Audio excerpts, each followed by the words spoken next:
bilang, jangan kamu dong foto bubur kacang jual boleh, cuman sama bubur kacang jangan jauh-jauh nanti undang hadapan belakang kanan kiri 4 buah dia. Ini kadang mahal kan bubur kacang. Orang main tumpeng dia, Bangkinang dia, Sungai Sangayan dia, Pembengis dia, sebelum tungkal datang. Tak kali bulik pada-padanya itu ya betul. Oh jangan ini, kenapa bang kali itu di jalan ada ada tahu apa pulang. Nakang jalan bini kali pulang lagi, ada nambah mobil, ada nambah motor. Ada jalan lagi sakit parut aku sakit aja nambah bini aku kebanyakan makan sambal. Nakang di sambalnya ada bubur kacang.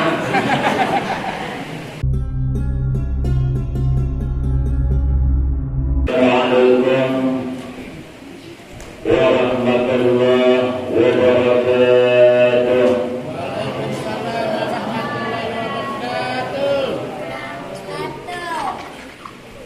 Nampaknya jawaban salam betul. Bismillah. Alhamdulillah. Wassalatu wassalamu ala Rasulillah Sayyidina Muhammad bin Abdillah wa ala alihi wa ashabihi wa mawala. Usukum wa iya bitaqwallah. La hawla wa la quwata illa billah. La hawla wa la quwata illa billah. La hawla wa la quwata illa billah. Faqad qala Allah ta'ala fil Qur'anil Karim wa huwa asdaqul qa'ilin. A'udzu billahi as-sami'il 'alim minasy syaithanir rajim. Bismillahirrahmanirrahim. Subhanalladzi asra bi'abdihi laylan minal masjidil haram ilal masjidil aqsa alladzi barakna hawlahu linuriyahu min ayatina innahu huwas sami'ul basir. Wa qala an-nabiy sallallahu alaihi wa alihi wa sallam, idza dakhala al-qayfu ala qawmin dakhala birizqihi wa idza kharaja bimaghfirati dhunubihim. Wa qala Anas bin Malik radhiyallahu anhu, kullu baitin la yadkhuluhu qayfu la tadkhuluhu al-malaikah. Sadaqallahul azim wa sadaqa rasulun nabiyul karim wa nahnu ala zalika minas syahidin wasyakirin walhamdulillahi rabbil alamin. Amma ba'du. Yang kita hormati Bapak pemerintah setempat, Bapak RT, Bapak RW, seterusnya Ketua Panitia Pelaksana peringatan Isra dan Mi'raj beserta seluruh kepanitiaannya yang mulia, para alim ulama, tuan-tuan guru sadik pandai, tokoh-tokoh masyarakat, tokoh agama, tokoh adat, tokoh pemuda, pegawai-pegawai syarah, khatib, imam, bilal qaum, Bapak Ibu para undangan, pemuda, pemudi, adik-adik sekalian yang berbahagia. Alhamdulillah, serta mengucapkan salawat dan salam kepada baginda Rasulullah, ahli keluarga beliau, sahabat-sahabat beliau, dengan iringan salawat dan salam Allahumma shalli wa sallim ala sayyidina Muhammad wa ala alihi wa ashabihi. Pada malam ini kita masih diberikan oleh Allah nikmat yang sungguh sangat luar biasa setelah nikmat iman, Islam, hidayah dan taufik, yaitu nikmat panjang umur, kesehatan, kekuatan, kesempatan dan kemauan, sehingga berkah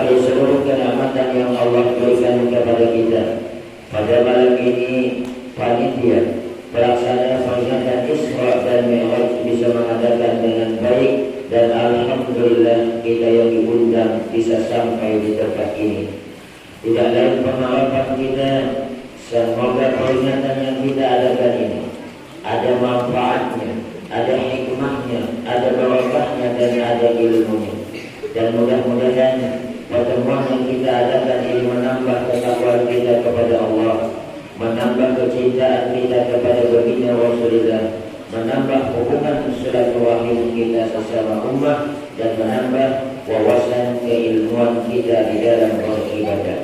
Kita juga selalu munajat, minta doa dan mohon kepada Allah, semoga Allah nantinya dari kemudian akan mempertemukan kita dengan baginda Rasul, lalu beliau mengakui kita sebagai umatnya, dan beliau memberikan syafaat kepada kita semua. Amin, amin ya rabbal alamin.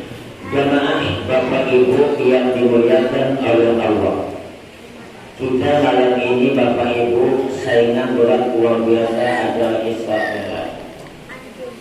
Betul? Sebab bagaimanapun besarnya masjid kita, kecilnya masjid kita, insya Allah tidak akan membludak. Saingannya luar biasa dari Jakarta. Kalau tidak salah, Al-Ustaz Widianto.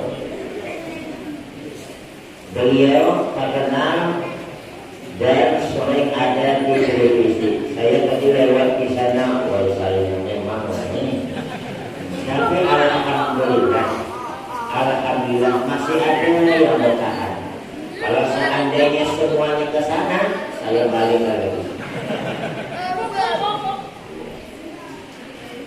Sebelumnya sedikit saya menyinggung tentang pembacaan Maulid Nabi. Sebab pembacaan Maulid Nabi ini saat ini ada dua versi. Ada yang tanpa hadrah dan ada yang pakai hadrah. Umumnya, mohon maaf, kalau yang tua-tua seperti ini ala ulama lagi pakai hadrah. Nah ini, tapi alhamdulillah masih banyak. Kalau anak muda, ini biasanya anak muda ini mau tak maulah ada ini ya. Jadi kedua-duanya boleh, jangan dipertentangkan. Sedikit saya menyinggung tentang masalah kalau berhadrahan atau bergendangan di masjid. Sebab ini kadang-kadang menjadi persoalan sampai anak bertamparan.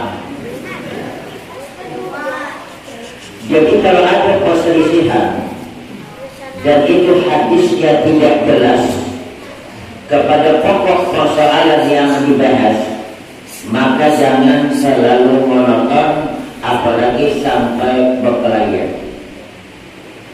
Baginda Rasulullah Shallallahu Alaihi Wasallam pernah bersabda, kata beliau, "I'lanu hadzal nikah waj'aluhu fil masajid wadribu alaihi bit-tubur."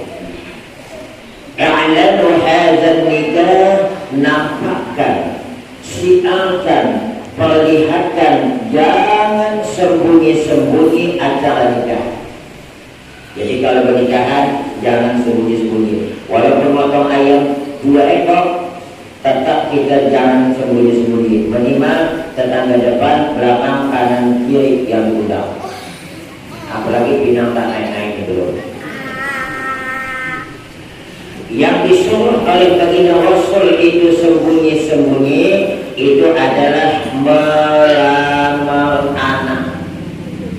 Supaya apa? Kalau gagal tak malu.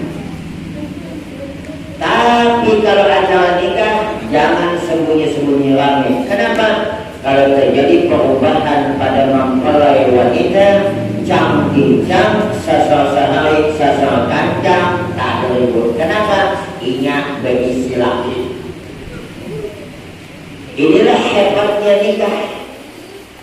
Nikah itu Allah redha, Nabi senang, masyarakat suka, orang tuanya bahagia. Kalau tidak percaya, coba lihat. ibu bapak punya anak perempuan. 3 bulan setelah terjadi pernikahan, terjadi perubahan pada anak. Makan tak mau, minum tak mau, tidur tak nyenyak. Bahkan kadang-kadang kalau makan dia muntah. Kadang saking parahnya lewat mamang sosis, tercium bau sosis, lewat mamang bakso, yang paling parah tertengok mertua, ini parah. Ini ulun bahasa Indonesia, bahasa Indonesia.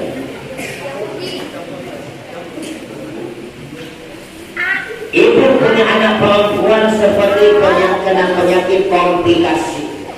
Pernahkah ibu manggil kepada anak menantu yang mengakibatkan anak ibu seperti ini? Oh apa ya anakku?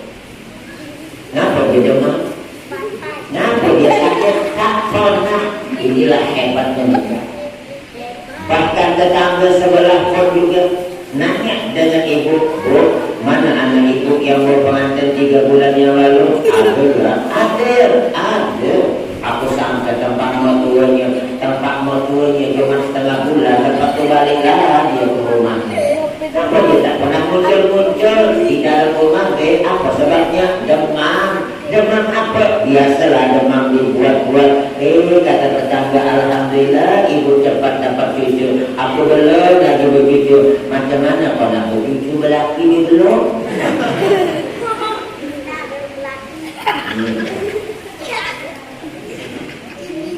I'lanu hadzal nikah wa ta'aluhu fil masajid. Acara nikah adakan di masjid. Ini bagus. Acara nikah kata Nabi adakan di masjid. Wa yuribu alaihi bid-dubur. Waktu acara nikah pukul hadrah, pukul gendang, pukul rebana.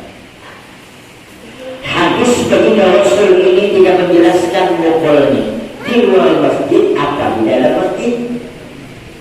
Oleh karena hadisnya tidak jelas, sehingga timbul perbedaan pendapat di kalangan ulama. Kata satu golongan tidak boleh dalam masjid, kata yang satunya tak apa-apa dalam masjid, karena Nabi mengatakan pukul acara nikah itu gendang dan itu tidak menunjukkan di luar atau di dalam masjid. Artinya boleh.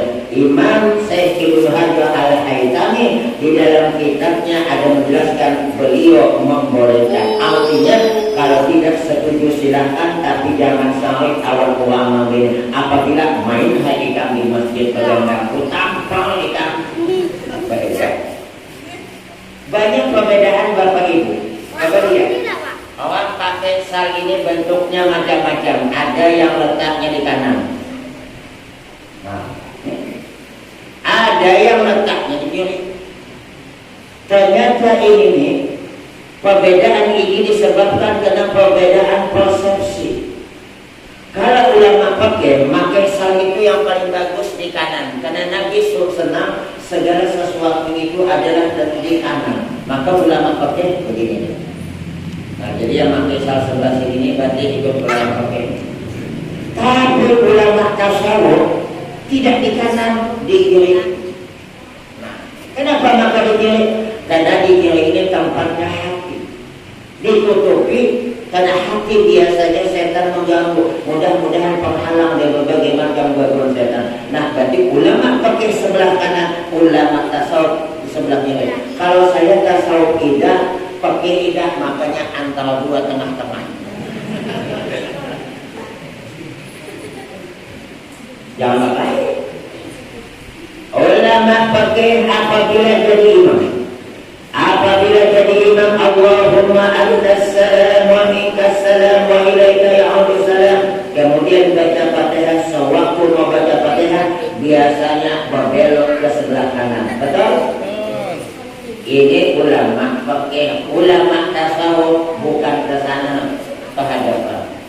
Kami menyaksikan waktu di Kalimantan itu Guru Muhammad Ausad, beliau kalau jadi imam mesti menghadap kepada jamaah. Siapa yang beliau ikuti? Ulama tasawuf. Di Kalimantan masuk ke dalam warung ada yang pakai pakai ulama tasawuf, ada yang ulama pakai. Kalau ulama pakai, assalamualaikum, masuk ngomong, minta kopi susu, sudah selesai minum.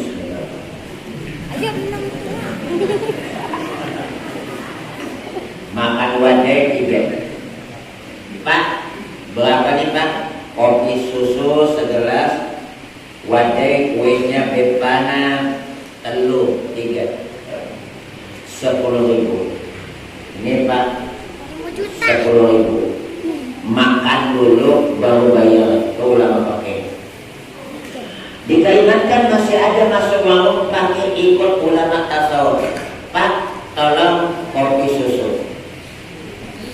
Pinjam gelasnya Pak ya, bawanya lah gelas.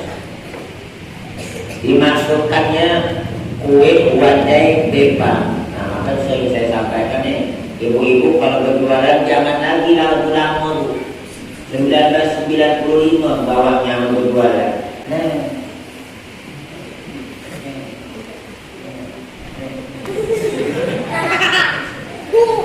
pakai penyempit semalam.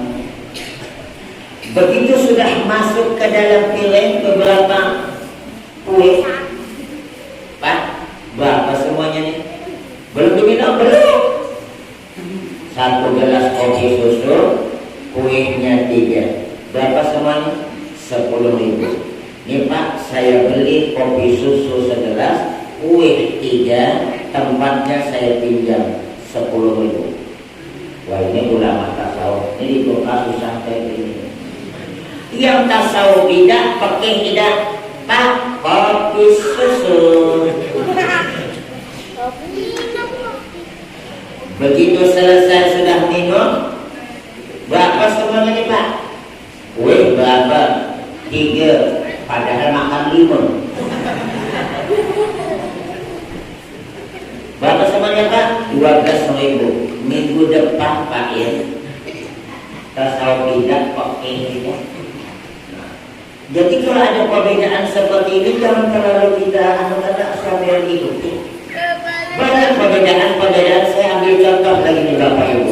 Nanti nih kalau habis bulan puasa, wah ini bulan puasa, ada yang mengatakan tak boleh zakat fitrah dengan beras, ada yang mengatakan boleh pakai duit, tidak boleh selain beras, mesti pakai beras, tak boleh pakai duit. Saya boleh. Kenapa perbedaan di sini ada? Disebabkan karena dalil yang ada itu tidak menjelaskan secara mendetail. Maka mazhab Imam Syafi'i, beliau lebih hati-hati ketika berzakat fitrah itu jangan menggunakan duit tapi menggunakan barang yang dimakan. Oleh karena kita ini adalah makanannya beras, maka mesti zakat fitrahnya pakai beras. Tapi Imam Abu Hanifah boleh pakai duit, tapi perlu diingat ukuran antara Imam Syafi'i yang digunakan standar pengeluarannya itu beda. Imam Syafi'i 2,5 kilo beras. Artinya kalau 2,5 kilo, kalau sekilo berapa tuh? Kalau misalnya anggap beras 10.000, berarti 25.000.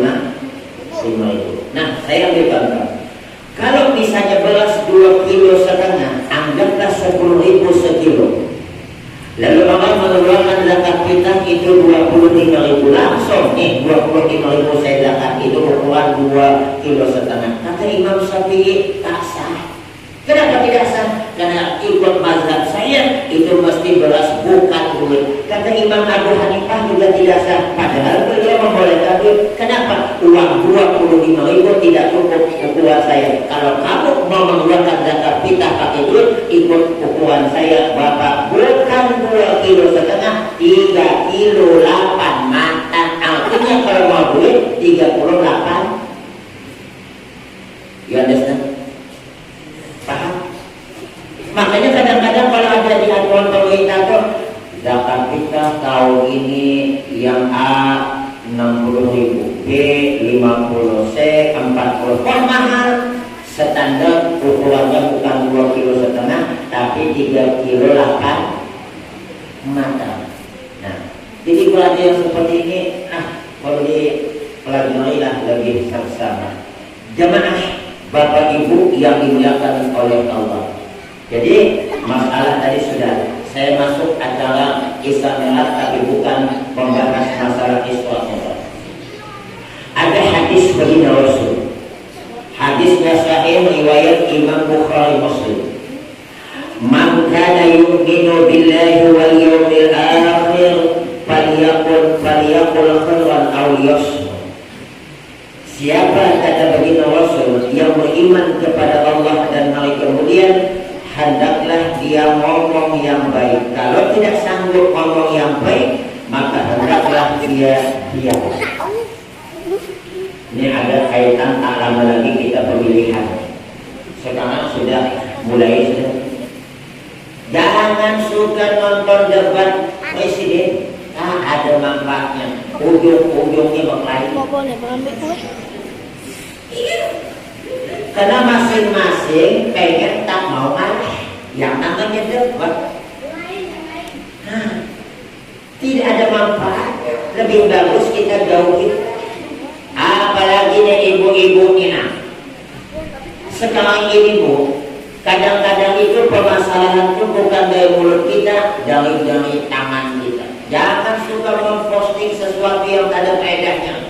Ngidak beli udang galas sekilo di beko, diposting besar-besar sempitnya be macam telunjuk, belum lagi sing-singotnya kayak kelingking. Ada kan itu Ustaz? Terserah aku ya menolak kita. Tidak semua Bapak Ibu yang melihat itu senang. Kullu ni'matin mahsudun. Setiap kenikmatan itu pasti ada rezeki. Maksud tujuan ibu bagus memposting nenek muda, udang galah, petang batu. Kenapa tahadus bin ni'mat? Memperlihatkan nikmat Allah. Tapi tidak semua bayi yang melihat postingan ibu itu senang. Langsung aja nanti membalas di bawahnya tuh kaumahan. Maka kalau ada yang membalas kaumahan, ibu jawabnya senang atau membalas tidak senang? Bu, tolong jawab, saya tidak membutuhkan senyummu, saya butuhkan jawaban. Nah, langsung ibu tuh balas tuh kaumahan naik ada kawan tukar berkelahi di medsos. Kadang-kadang suami pergi seminggu ke Jambi diceritakan lewat medsos. Aku lagi jomblo, suami aku tak balik seminggu ini di Jambi jalan.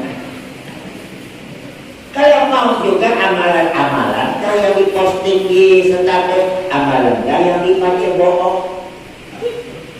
Itu terserah aku untuk menanggapnya.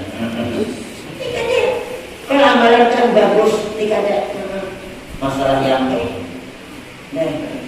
bergaya janur di tepi pantai.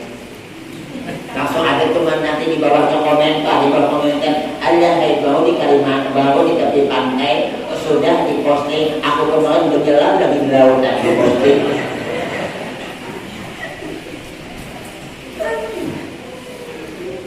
Tak ada faedah. Apalagi bulan puasa, nanti tak lama lagi. Hati-hati, ternyata penyebab pahala puasa kita hilang itu paling banyak di mulut. Ulangi, paling banyak pahala puasa hilang itu disebabkan dari mulut. Kemarin sudah saya sampaikan di tempat lain. Kalau kita bicara masalah puasa, yang paling enak itu adalah menjaga hal-hal yang membatalkan puasa. Enak, tidak makan, tidak minum, tidak memasukkan ke dalam rongga yang berlubang. Makanya Pak Buya kalau mandi itu jangan benyalan. Sebab benyalan kalau masuk ke dalam telinga batal haram, pokoknya benyalan. Main tidur begini. Kita berguna berjalan nih, mau anak-anaknya berjalan main apa-apa di bawah kita tahu dia.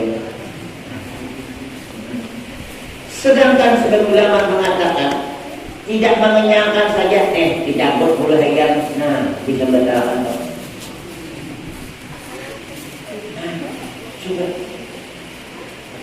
Yang susah ketika kita melaksanakan ibadah puasa itu menjaga hal-hal yang membatalkan pahala puasa. Kalau menjaga hal-hal yang membatalkan puasa enak, tidak memasukkan benda dunia ke dalam rongga yang berubah, tidak hubungan suami istri, tidak muntah, tidak haid, tidak nifas, tidak batal.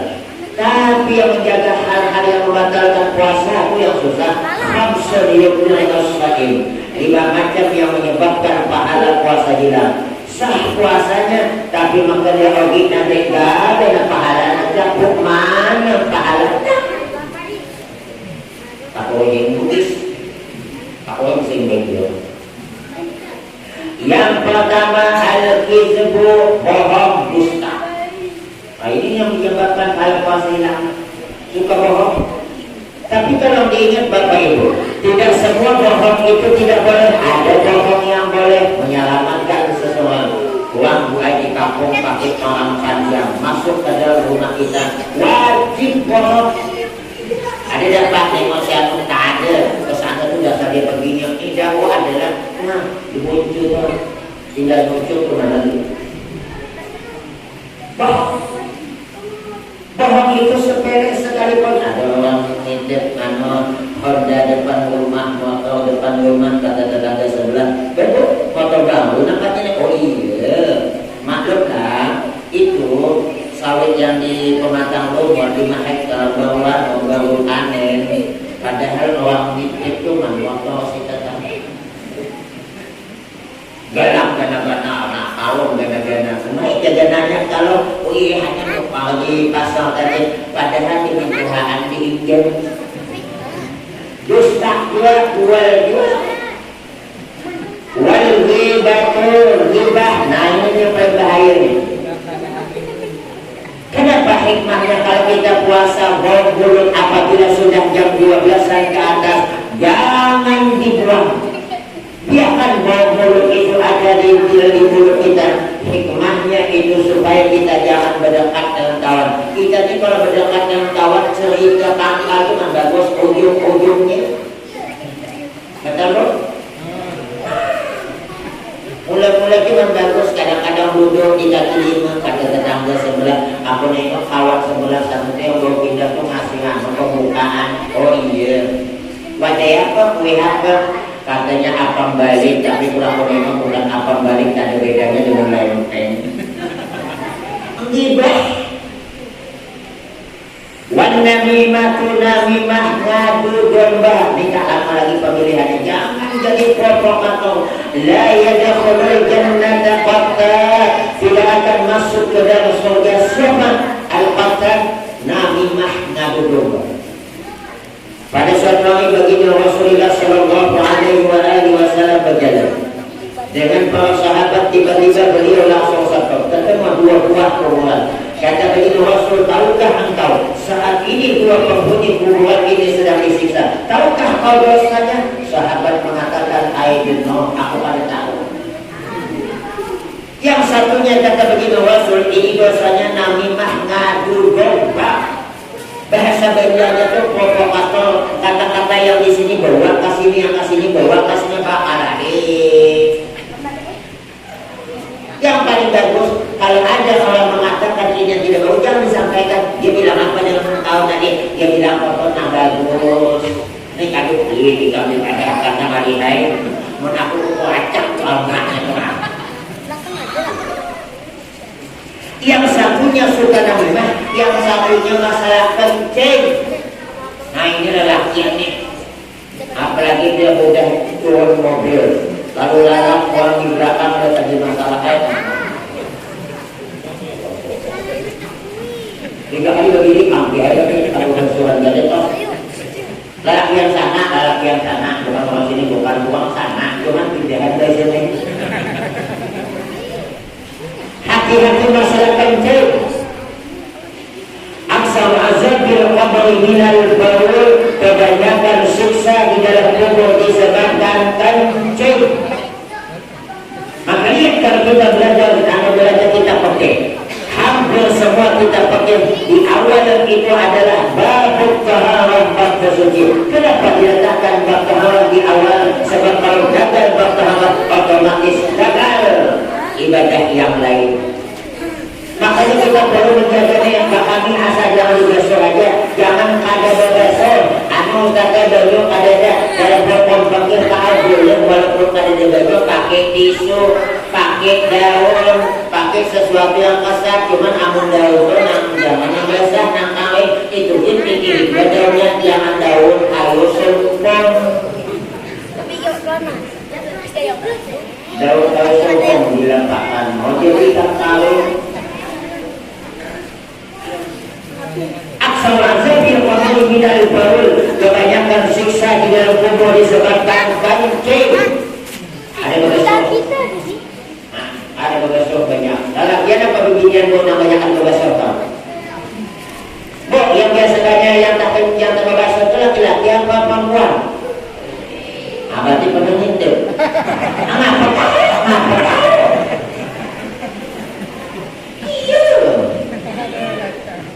Nabi kemudian memotong 2 pelepah kurma. Kata Nabi, begitu memotong 2 pelepah kurma, diletakkan ke kuburan satunya, selama pelepah kurma ini hijau, selama itulah bertasbih. Dengan sebab tasbihnya mengurangi siksaan orang yang di dalam kubur. Makanya ulama sepakat di atas kuburan sunat ditanam pepohonan. Jangan di atas kuburan itu disemen rata, tak ada rumput. Bahkan kalau ada kuburan kawat, ada tanamannya, haram pokoknya dicabut. Kalau mau ditebas juga kuburan orang tua kita, masukkan kembali rumputnya ke atas. Jangan bersih. Makanya paling bagus kuburan itu di kuburan umum. Jangan di kuburan khusus. Nih ada berwasiatkan anaklah amun aku mati kubur di kabun. Siapa di kabun yang lalu? Paling babi ada babi 3 bulan babi lalu. Ya babi nang di hadapannya ada orang meninggal. Al-Fatihah. Yang paling bagus di perkuburan umum. Sebab kalau ada orang di perkuburan umum mungkin yang lewat membaca Fatihah sekali padahal tidak ada kaitan dengan kita, tapi dia niatkan pahalanya kepada seluruh penghuni kubur, maka insya Allah itu ada hikmah manfaatnya. Walaupun cuma Fatihah sekali, jangan jaga-jaga. Ini yang banyak ibu-ibunya. Katanya Pak Ustadznya kalau kita ziarah kubur orang tua tak boleh. Kalau kita datang bulan, kata siapa? Boleh ya Pak Ustadz? Boleh. Apa yang dibaca? Salawat. Jangan dianggap enteng salawat. Jangan dianggap enteng salawat. Sedikit saya berbicara nih. Pada zaman dulu ada seorang perempuan menghadap kepada Syekh Hasan Basri. Oh saya, ya. Anak saya perempuan saya barusan meninggal beberapa hari. Saya pengen tahu bagaimana keadaan anak saya dalam kuburan. Tolong saya ajari saya amalan supaya saya bisa ketemu dengan anak saya. Oleh saya di Hasan Basri diajari itu selawat. Bu, ini selawat kebaikan. Makanya Pak yang paling bagus kita tidur itu berwudu. Anda ibu qahir kasayil qaim. Orang yang tidur dalam keadaan bersuci berwudu, maka dapat pahala seperti siangnya dia puasa, malamnya dia itu adalah ibadah. Yang penting berwudu, suami berwudu, istri berwudu. Masalah nanti terjadi offside, no way. Inilah yang kata ulama wudu tidak batal suami istri. Kapan wudu hendak doing? Mau kadang kasihan saja Pak, tangan laki KPP gini wudu nang bini, kasih pak betis wudu, ujian nang laki wudu harus. Jangan ente wudu. Mana ma'ala wudu'in fa'adwakahul mautu fi tilkal lailati fahuwa 'inda Allahi syahid. Barang siapa yang tidur dalam keadaan wudu, lalu malam itu dia meninggal dunia, maka dicatat oleh Allah mati syahid. Jadi mulai malam ini kita wudu. Apalagi pergi kemana-mana Pak, mau ke Jambi, mau kerja, mau apa, wudu bagus. Kata Allah kepada Nabi Musa, ya Musa, idza asabatka musibah wa anta ala ghairi wudu'in fala talumanna ila nafsak. Nabi Musa, apabila menimpa kepada engkau satu musibah, musibah apapun itu, Sedangkan engkau dalam keadaan tidak berwudu, kau jangan menyalahkan orang lain, tapi salahkan diri. Ngaku tak berwudu, ternyata wudu itu menghalangi dari berbagai macam bala musibah. Kemana taala yus'alaika rizqu, selalulah menjaga wudu. Dengan sebab itu insya Allah rezeki diluaskan oleh Allah. Inilah hebatnya wudu. Jamaah Bapak Ibu yang dimuliakan oleh Allah, diajari sekalinya malam tidur mimpi anaknya disiksa dalam kubur. Makanya hati-hati sekarang ini ada orang bilang tak ada yang namanya siksa kubur, orang mati. Ditengoknya begini, dia beda alam kubur dengan kuburan. Kalau kuburan lubang seluas mayat, itu namanya kuburan. Kawat dideteksi dalam pengertian turunnya orangnya. Tapi yang namanya alam kubur, suatu alam yang mungkin merasakan kenikmatan, kesengsaraan, itu yang bersangkutan. Manusia tidak bisa mendeteksinya kecuali orang tertentu. Yang hebat itu tuh adalah waktu meninggal dunia, siapa ngalamnya nih? Sahabat Nabi Sayyidina Umar.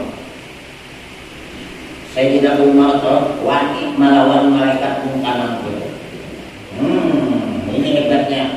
Nabi cerita bahwa dalam buku itu kena ada tukang takuni dua malaikat yang seekor nakuni, seekor lagi bisa mencakup. Kemudian yang Sayyidina Umar, aku kena memakai inilah akal kok dia lagi kena melawannya. So kalinya memang betul. Begitu meninggal dunia ditanam Sayyidina Ali di atas kuburan benarkah? Kayak apa kainan yang mau ditakuni kainan oleh malaikat Sayyidina Umar. Melakukan suara besar bentuk tubuh menakutkan. Sayyidina Umar kayak sehat di malaikat. Kata Sayyidina Umar, oi malaikat, ikan tainanlah amun bertahun orang mati sesudah aku bentuk jangan tain. Sholat jangan kuat-kuat. Aku hanya sahabat Nabi takutan, apalagi kena dibawa. Ikan jangan lagi mengibatnya. Malaikat tidak sapinya. Tapi memang Sayyidina Umar luar biasa. Iblis saja pernah datang menghadap kepada Rasul atas perintah Allah. Kata Nabi Muhammad kepada Iblis, Iblis, bagaimana kau kalau ketemu dengan sahabatku Sayyidina Umar? Kata Iblis, ya Rasulullah, wahai Nabi Muhammad, kalau saya berjalan ketemu dengan Sayyidina Umar, saya berbelok. Namun kita dalam Iblis siapa yang bilang? Iblis saja takutan. Malaikat malu aja kita. Makanya kita Sayyidina Umar luar biasa dan sebagainya.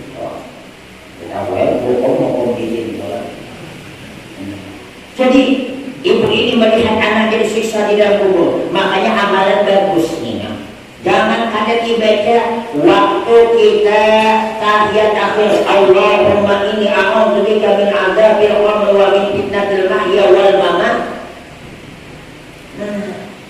Ini hukumnya sunat. Bahkan kata ulama ketika kita membaca tahiyat tidak membaca doa di dalam tahiyat akhir, hukumnya makruh. Kita ini kalau Allah makan dari Tuhan akal Tuhan sebegini kita bina. Supaya nampak ada lagi karena aduan lagi. Allahumma inni a'udzubika min adzabi jahannam wa min adzabil qabr wa min fitnatil mahya wa min fitnatil masahid dajjal. Sunat hukumnya. Jamaah Bapak Ibu yang dimuliakan oleh Allah. Kemudian dilihat oleh ibu anaknya disiksa, menangis. Bangun besoknya lapor dengan saya Hasan saya alhamdulillah sudah ketemu dengan anak saya, tapi dalam keadaan kondisi yang disiksa dalam kubur. Kata saya Hasan Basri kesabaran ibu, doakan mudah-mudahan selamat. Ini orang berjalan. Menadal meninggal dunia berulas selabik, silahkan bulas selabik, tapi jangan berpedoman amun ada dimulakan selabik kesian mayat namun jatuh malaikat kerja namun halangi. Amun itu yang jadi dalil jangan selabik namun bulas apa balik? Kenapa apa balik Anda dua lagi sama selabik sapisahnya dicatok bungkas amun apa balik dicatok masih ada satu penghalang lagi. Itu ada kelamban, silahkan, tapi jangan mengatakan ada hadisnya, tak ada hadisnya. Ada. Sebab bahayanya kalau kita mengamalkan sesuatu sesuatu mengatakan ada hadisnya, man kadzaba alayya muta'ammidan falyatabawa maq'adahu minan nar. Barang siapa, inilah Bapak Ibu kata-kata yang sampai saat ini saya belum menemukan jawabannya. Barang siapa? Ada yang takut barang siapa? Berkata bohong atasku dalam pengertian dia mengatakan aku pernah ngomong padahal aku tidak pernah ngomong. Dia sandarkan hadis kepada saya padahal saya tidak pernah ngomong. Dia sengaja ngomong seperti itu, maka hendaklah dia mengambil kedudukannya di dalam api neraka. Artinya silahkan ada istiadat dikerjakan, dia mengatakan ada hadisnya. Nih, muah pinang nang bisi pinang tuh. Jangan mengadakan haulan gejegenalan apalagi sholat berhutang. Mau ada duit 300 wakakan ke masjid, pahalanya ada kita meninggal, ini ada hutang-hutang. Mau hendak juga mengadakan haulan kuitan kalau saja degana lontong soto aja. Memang Ustaz boleh lontong soto haulan kuitan, jangankan lontong soto bumbu kacang juga boleh. Cuma aman bumbu kacang jangan jauh-jauh nang diundang hadapan belakang kanan kiri 4 buah bebian. Ini kadang haulan kuitan bumbu kacang. Orang main kumpong dia, pengginang dia, sungai samain dia, pembengis dia, sebelum tungkal datang, tak kali bulik pada-padanya itu ya. Oh jangan ini, kenapa bang kali itu di jalan ada dia ada tahu apa pula. Nakang jangan bini kali gelap orang lagi, ada nambah mobil, ada nambah motor. Ada jangan lagi sakit parut aku sakit jangan bini amor kebanyakan makan sambal napang di sambal yang bumbu kacang.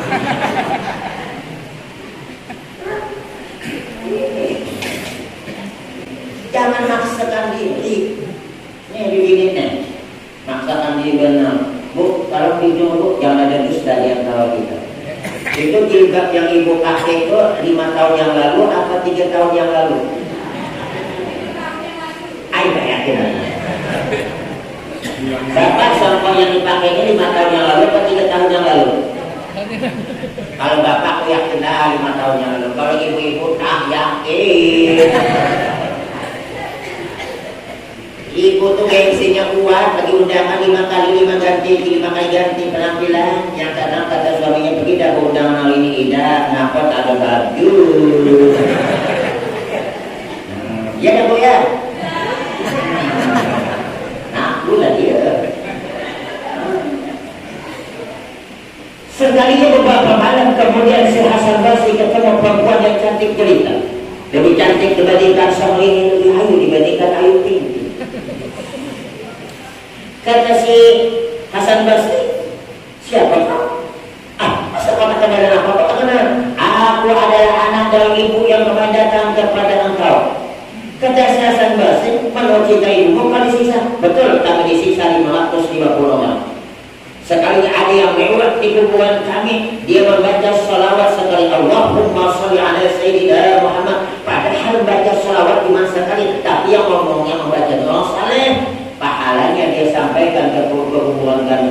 Waktu itulah Allah berfirman, wahai malaikat muka dan nakir, mulai saat ini hentikan siksaan. Ada yang dihentikan sementara, ada yang selamanya. Bekas salawat. Jadi kalau kuburan kami membaca salawat itu yakin. Jangan dianggap enteng salawat. Kata Nabi, man shalla alayya fi kulli yawmin, siapa yang membaca salawat atasku setiap hari 500 marah 500 kali, lam yaqtaqil abada, maka dia tidak akan hidup susah selama-lamanya. Salawat sekali. Maka jangan dianggap enteng salawatnya. Dulu ada di zaman Nabi Musa, ada hamba Allah selalu maksiat kepada Allah. Oleh penduduk kampung, dia meninggal dunia tidak diurus jenazahnya, lempar ke tempat sampah.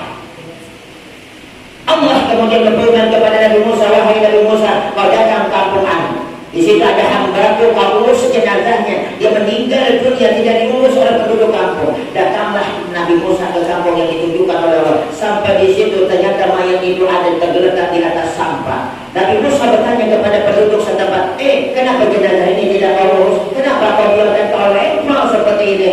Kata penduduk setempat, wahai Nabi Musa, pantas dan wajar laki-laki Karena hidup di dunia penuh kegelimangan dan maksiat, selalu bikin masalah. Masyarakat tidak senang, wajar dan pantas dia mati dalam kondisi seperti itu. Nabi Musa yang tidak tahu keadaan yang sebenarnya menanya kepada Allah, ya Allah, Engkau mengetahui Allah hamba-Mu ini keadaannya itu tidak sesuai dengan kenyataan seperti yang diharapkan. Dia hidup di dunia bergelimang dan maksiat. Kata Allah, betul hamba itu maksiat kepada Allah. Dia selalu bikin dosa, tapi pada suatu kali dia pernah membaca kitab Taurat. Kemudian di situ ada tulisan Muhammad. Lalu dia membaca selawat Allahumma shalli ala sayyidina Muhammad. Berkat membaca selawat sekali, ampuni kata Allah dosanya, terus jenazahnya.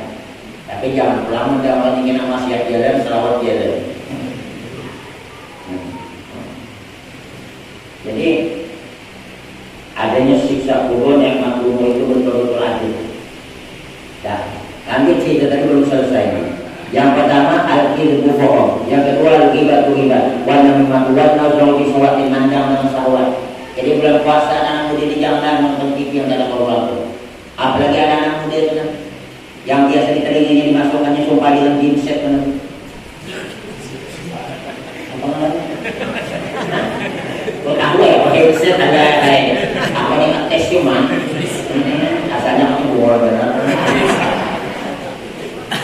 Sunat bulan puasa jangan mendengar musik. Bahkan hebatnya kita disuruh puasa nih, bukan cuma mulut jangan kenyang dan jangan enak, perut jangan kenyang, mata jangan sedap, telinga jangan enak, kemudian mulut jangan juga enak. Enak apa? Mengiai uang. Kata ulama, mencium bunga melati, mencium bunga dahlia, sunat jangan. Padahal cuma mencium air bunga dahlia, bunga melati, apalagi sampai mencium ibu dahlia, ibu melati. Wanazal bisahwatan, wanazal bisahwatin, waliyahil wa sumpah palsu. Dan selanjutnya yang membatalkan pada puasa apa? Berbuka yang tidak halal. Karena begini Rasul, barang siapa yang berbuka dari harta yang tidak halal, maka seperti membangun bangunan yang indah dan kokoh, belum sempat ditempati dihancurkannya seketika. Artinya kita berbuka ada halal, memusnahkan pahala puasa. Jadi bukan mengada anak berbawa minta lu itik dia pun boleh takut nih dulu dalam mereka nak dapat minta itik dia pun anak maya aku di rumah aku hendak orang tu boleh kakan. Ini jadi bagus esok tahu pulang lah. Anak bawa telepon muda jangan langsung dibelah, tanya dulu. Mana kita tak punya kebun gimana kalau dapat telepon muda dikasih, saya ngasih. Anak tu bahkan kalau tak tahu, aku itu lah. Ini mohon maaf nih, orang kaya jangan diri supaya apa yang ada. Orang susah itu luar biasa bapak ibu. Al-ibadatu asharatu ajza, tis'atu minha fi talabil halal. Ibadah itu ada 10 bagian, 9 bagian ada di dalam mencari rezeki yang halal. Inna minaz zunubi zunuban la yukaffiruha salatun wa la sumun wa la jihadun illa sayya 'ala al-'ayyan. Sesungguhnya ada beberapa dosa yang dilakukan seorang hamba yang dosa itu tidak dihapus oleh Allah karena dia rajin salat, karena rajin puasa, karena rajin jihad, tapi dihapus oleh Allah karena dia susahnya mencari rezeki yang halal. Malah buai lagi kita doliannya ini tapi halal. Apaan itu? Menjadi jangan ambil halal. Ini katanya melihat orang suci tak boleh lebih. Ini orang naik haji mudahan tak kata orang berbuah. Orang kamu dia mudahan tumbuhan. Orang bapak gula hanya mudahan ditimbak pakai.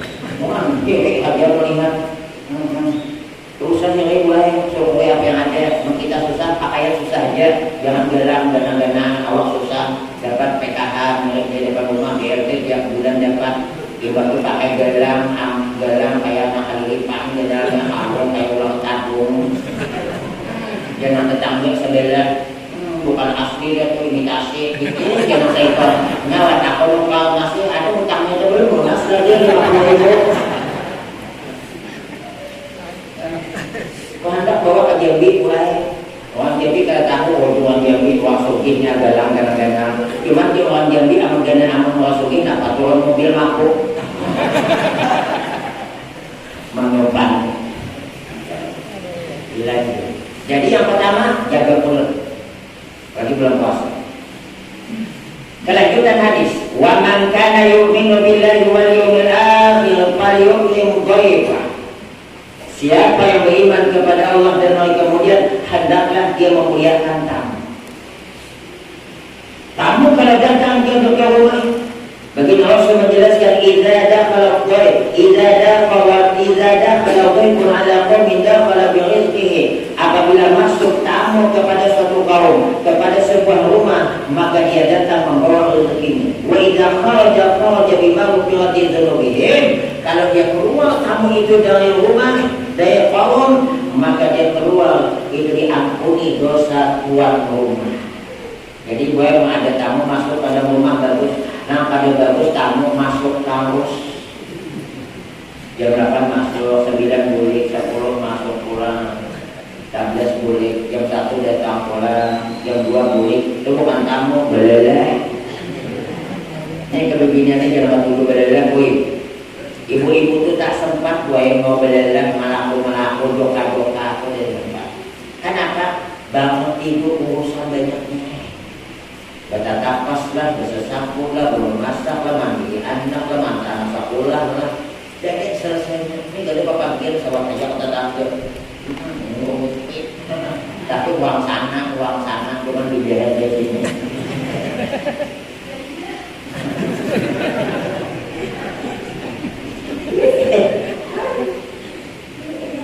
Ini lalu gini nih, kawiannya habis berenang karena kawian laki gue yang ini. Laki itu telah urus deh, tapi gue campur makan lagi.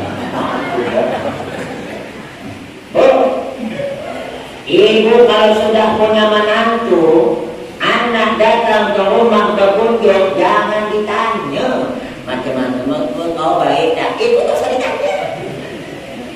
Itu bikin dia menjelek-jelekkan mertuanya tuh. Yang paling bagus, kau nak dengan mertua baik-baik, anggap orang tua kau. Nah, ini kadang kayak kami tuh hantam baiklah, rumah hati main-main. Amal untuk kami bagian anak murah nasi kuning, pokok mentai bawang pada tamu disimpan bin. Pemalang dia nyahutin. Apa jangan mertua itu jangan berani-berani, bukan? Ya aku tak berani, Pak Ustaz. Awal laki yang berani. Woi, ibu ibadah malam tidak pernah ketinggalan, siang tidak pernah ketinggalan, puasa Senin Kamis. Tapi dengan suami berani, boy, tak bakalan masuk surga. Yang ngomong kenapa, boy?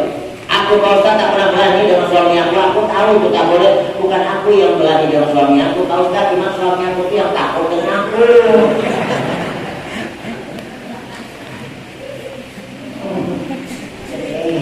Makanya Pak, kalau di kita ujian ulama awal dunia itu minimal setahun 2 kali mengeluarkan pakaian. Tidak usah memakan pakaian langsung dulu, duitnya aja 500.000. Nah, belanja ke baju. Ini kadang baju itu kalangan oleh laki. Setengah jam nang ini maninting baju tukaran laki. Ujian nang ini.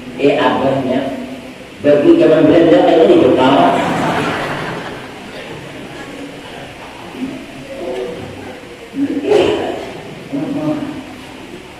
Kamu masuk ke dalam rumah membawa rezeki.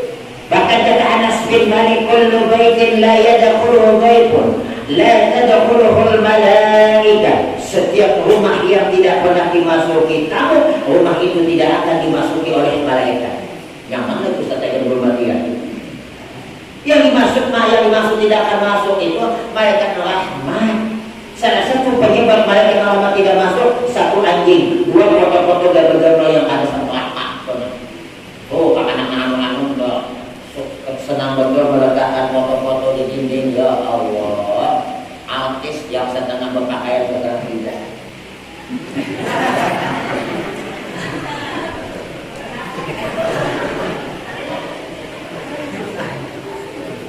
Sekali abahnya membuka lawang amal, astagfirullahaladzim, la ilaha illallah, la ilaha illallah. Sekali membuka pulang, kemudian anaknya babah maka dibuka pulang jelas gitu. Malaikat termasuk dulu pada memasak ini sekali lagi nih. Bulan puasa dalam keadaan GUMUG belum MANDI makan sahur makruh.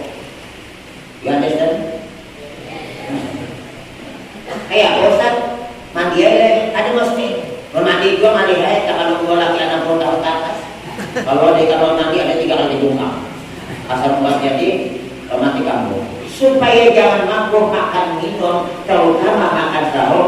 Pertama istinja, setelah istinja wudhu, ayolah setelah itu minum atau makan, tidak makruh.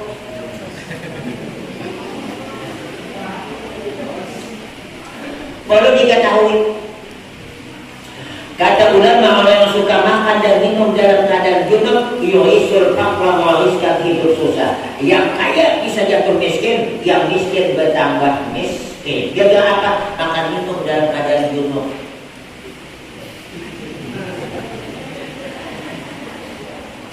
Ini bulan puasa dalam lagi nih. Kadang-kadang yang Tuhan tuh ada makan malam jam 2 jam 3 makan. Kita tinggal jadinya malam Pak Ustaz jam 2 jam 3 bangun lagi kayak yang kok ada juga nggak makan. Kita kayaknya jam 11 saja makanan. Betul ada lagi kita makan sahur, jadi subuh sembahyang cuman lagi. Oke. Sebab syaratnya mendapatkan pahala makan sahur itu jam 12-an ke atas. Sebelum jam 12 walaupun 2 piring dia makannya sahur sekalipun tak dapat pahala sahur. Karena belum ada ketentuan batasnya. Tapi kalau sudah jam 12:30, jam 1, jangankan sepiring nasi, seteguk air saja sudah dapat pahala sunat sahur. Padahal cuma seteguk. Apalagi kalau 2 teguk.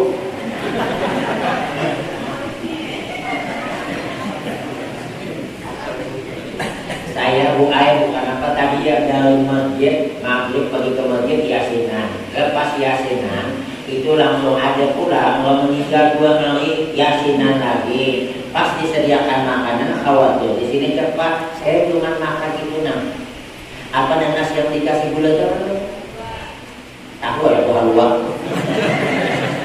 Itu cuma makanya tadi doa masalahnya. Iya. Mantap lagi dengan cuma kalau berbuka.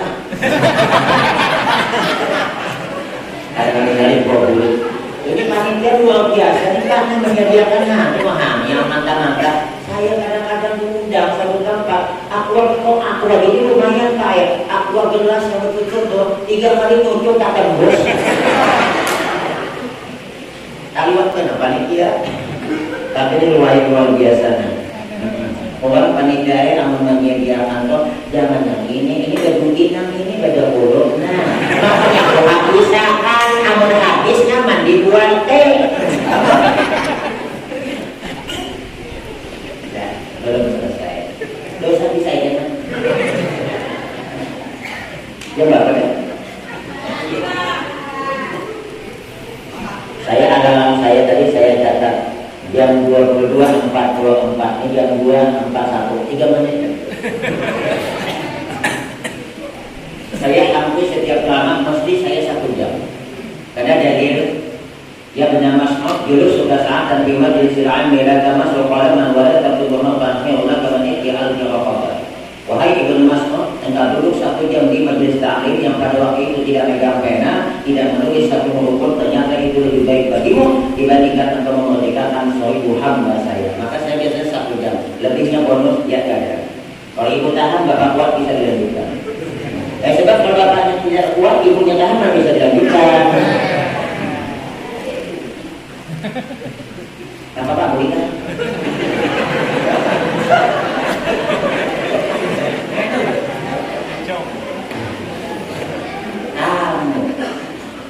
Yang hadis yang lanjutan yang ketiga, wa man kana yu'minu billahi wal yawmil akhir falyukrim jarahu. Siapa yang beriman kepada Allah dan kemudian hendaklah dia memuliakan tetangganya. Hati-hati dengan tetangga.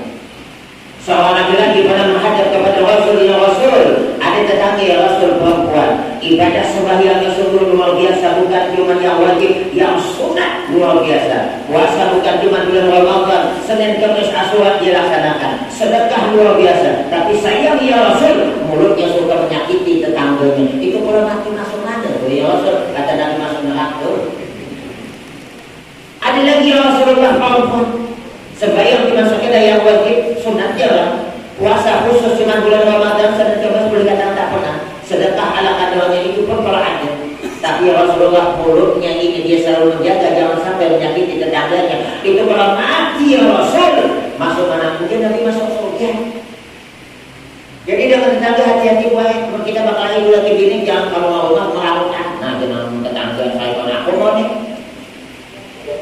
Wallahi la yu'min, wallahi la yu'min, wallahi la yu'min.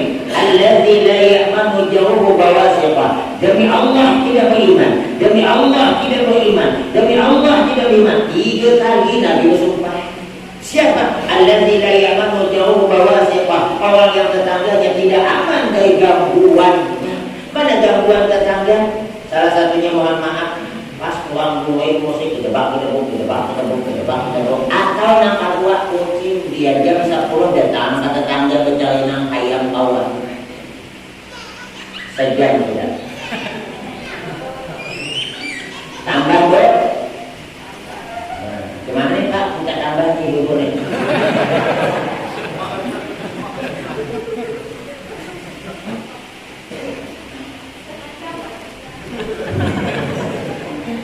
Hati-hati dengan tetangga. Jangan sampai berkasihan dengan tetangga. Maka boleh apalagi kayak saya ini nanti dengan keluarga jauh. Saya meninggalkan kampung ini sudah 4 tahunan, 3 tahunan, 3 tahun itu yang tak balik-balik lagi. Memang rumah berganti, KTP dari tangga timur ke tangga barat berganti. Cuman ini yang tak bergantung. Baik-baik, kita dengan tetangga. Sebab kalau kita ada masalah, ada urusan, ada permasalahan, ada perlu bantuan, bukan keluarga yang bakal boleh tetangga juga. Ayam hati-hati jangan sampai rumah itu tetangga hidup yang siapkan ini, berhiwak paus. Bahkan dalam hukum Islam kalau kita nanam pohon, lalu dahannya kepada tetangga, boleh tetangga memotong tanpa berbilang. Kenapa boleh? Tapi yang paling bagus, Bu, dahan pohon mangga saya tetap ibu kalau saya dipotong ada buahnya ambil dan Bu di tetangga 15 tahun karena pas aku harus doang berdua. Nah ada lapiknya cuma mau akui. Hati-hati dengan tetangga. Maka Muawiyah pernah bertanya kepada Rasul, ya Rasul apa hak tetangga dengan tetangga yang lain? Nabi menjawab 1, apabila tetangga demam, tetangga sakit, maka kunjungi hilang. Kalau sejenis kita tanya, bahkan kita sunat kalau ada tetangga kita yang demam, kalau laki-laki kita pegang dahinya, kita pegang tangannya, kita tanya, bagaimanakah? Beginilah sudah 3 hari, oh iya tak apa-apa lah, sabar Pak. Nah bagus. Ini kadang panas sekali. Kayak menjualan kuah itu, 2 cuma mati kan. Orang sakit apabila didatangi, padahal kita bukan dokter. Lawas juga bakal. Padahal kita bukan bidan, ternyata menyenangkan hati. Orang apabila sakit, kita datang mengunjungi, apalagi di orang saleh. Kata begini Rasul, 70.000 malaikat mengikuti di belakang kita ketika kita mengunjungi orang sakit. Dan apabila kita pulang dia itu tidak masuk rumah, dia berdoa kepada Allah, ya Allah ampuni dosa orang yang mengunjungi orang sakit. Tapi kata Syekh Jalaluddin Al-Sayuti, ada 3 macam penyakit yang tidak usah dikunjungi. Tidak usah dikunjungi kata Syekh Jalaluddin Al-Sayuti. Walaupun ulama yang lain mengatakan sudah dikunjungi. 1, sakit gigi. Orang sakit gigi, sakampungan datang. Rumah main. 2, sakit mata. Kemudian natan abang datang pemenang ya benar diambil benar. Apa yang ketiga? Penyakit bisul. Kenapa 3 macam ini tidak usah dikunjungi? Sebab umumnya 3 penyakit ini tidak membawa kepada kematian. Tidak pernah ada di jurnal di masjid Islam. Assalamualaikum warahmatullahi wabarakatuh. Inna lillahi wa inna ilaihi raji'un. Malam tadi saudara kita, keluarga kita yang 9 meninggal dunia disebabkan 3 gigi pisaunya pecah. Mohon ampun dan maaf apabila taufiq wal hidayah. Assalamualaikum warahmatullahi wabarakatuh.